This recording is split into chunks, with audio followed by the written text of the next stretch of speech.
चलिए इसमें देख लीजिए भाई, ये सवाल थोड़ा एग्जाम के दृष्टिकोण से इंपॉर्टेंट है। क्यों इंपॉर्टेंट है ये जान लीजिए, क्योंकि इसमें देखेंगे ना कोई भुजा दी गई है, क्या सिद्ध करना है ये भी नहीं दिया गया है, कौन सा कोण कितने डिग्री का कुछ भी नहीं दिया गया, बस एक थ्योरी लिखी हुई है बस हिंदी।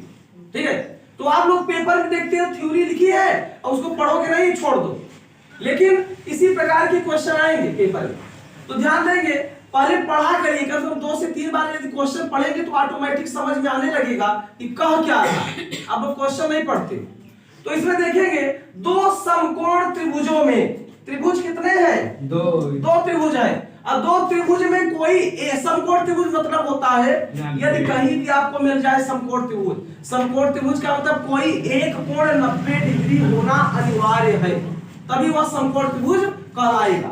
तो 2 समकोण त्रिभुजों में एक त्रिभुज की एक भुजा, 2 समकोण त्रिभुजों में एक त्रिभुज की एक भुजा और एक न्यून कोण।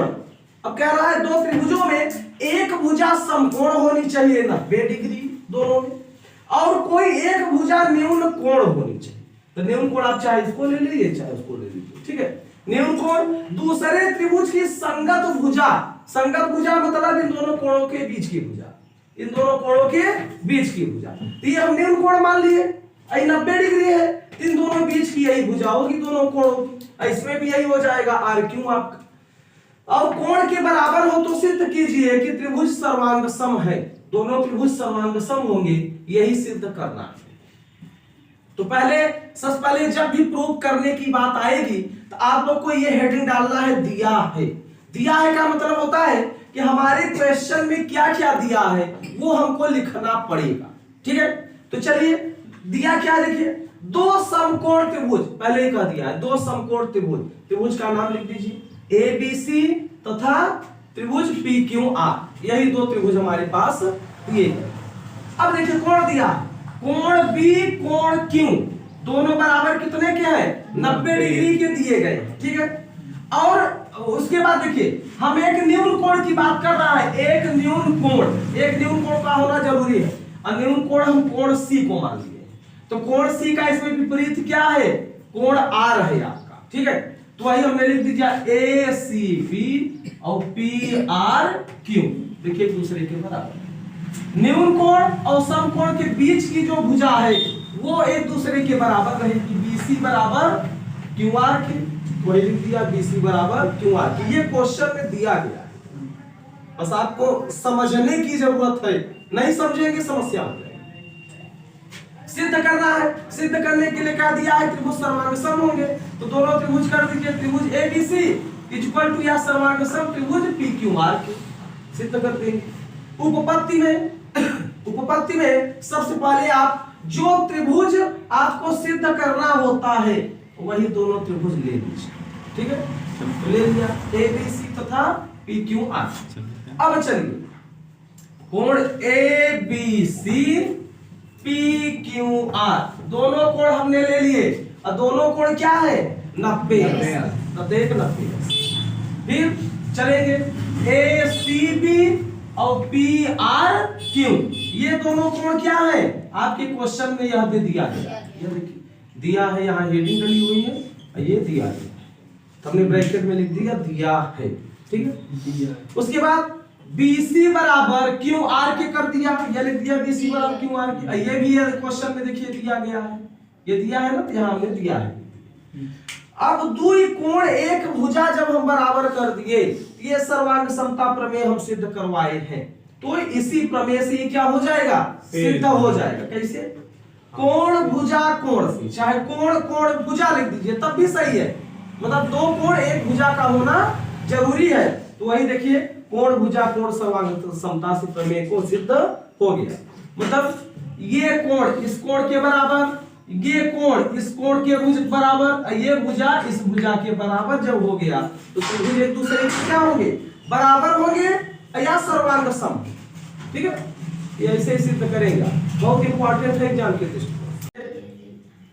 आज का आपका तीसरा क्वेश्चन, 2 क्वेश्चन हमने बता दिया है, तीसरा देख लीजिए, एग्जाम के दृष्टिकोण से महत्वपूर्ण है। त्रिभुज वाला चैप्टर आप लोग की क्लास 10th में भी मिलेगा, यही प्रक्रिया मिलेगी। समझे रहेंगे तो आसानी रहेगी, ठीक है। चलो इधर देखिए, इधर देखिए, ABC एक समद्विबाहु त्रिभुज है। देखिए ABC एक समद्विबाहु त्रिभुज है जिसमें AB बराबर क्या है, AC के, मतलब AB वाली भुजा जो है AC के बराबर है।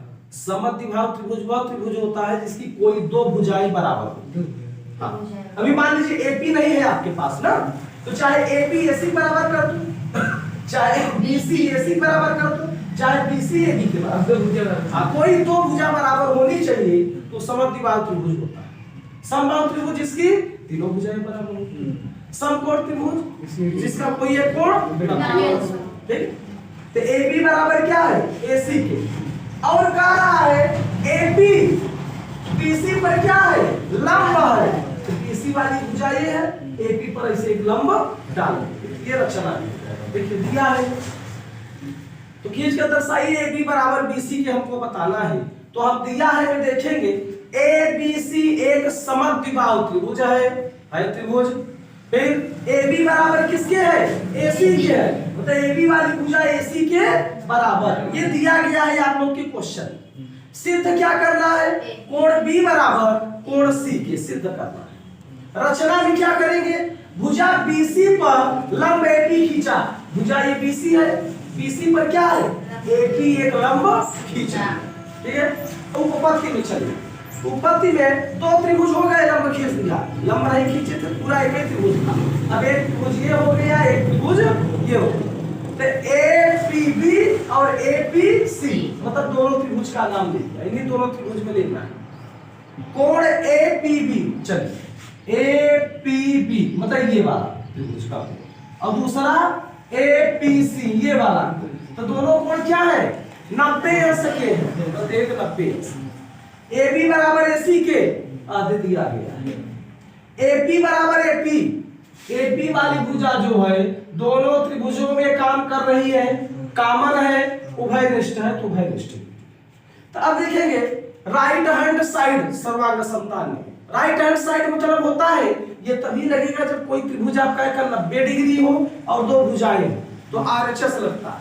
RHS मतलब राइट हैंड साइड सर्वांग समता प्रमेय, ठीक है। वही जो समकोण त्रिभुज वाला होता है वही RHS है। पिछले वीडियो में देख लीजिएगा, RHS सर्वांग समता प्रमेय हमने सिद्ध करवाया है, ठीक है। तो RHS सर्वांग समता से हो गया। तो जब हम दोनों, अच्छा यहाँ त्रिभुज सर्वांग सम नहीं लिखे भाई, थोड़ा सा लिख दीजिएगा। त्रिभुज APB इज इक्वल टू या सर्वांग सम त्रिभुज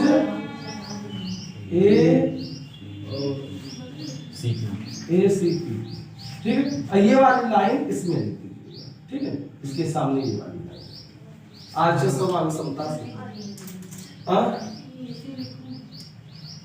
चलिए अभी बता दीजिए। तो जब दोनों त्रिभुज क्या हो गए, सर्वांग सम हो गए, बराबर हो गए, मतलब ये कोण इस कोण के बराबर हो गया, कोण B कोण C के बराबर हो गया, ये कोण इस कोण के बराबर हो गया, ये भुजा इस भुजा के बराबर हो गई, ये भुजा इसके बराबर हो गई, और ये भुजा आपस में उभयनिष्ठ है। तो जब सारे त्रिभुज एक दूसरे के बराबर हो गए तो कोण ऑटोमेटिक बराबर हो जाएगा, क्योंकि सर्वांग सम त्रिभुज के संगत भाग, संगत मतलब कि दोनों त्रिभुज के जो साथ साथ के भाग हैं वो सब क्या हो गए, आपस में बराबर हो गए। तो जब त्रिभुज सर्वांग सम है, कोण B कोण C के बराबर होगा ही। यही हमको क्या करना था, सिद्ध करना। यदि कोण B बराबर कोण C,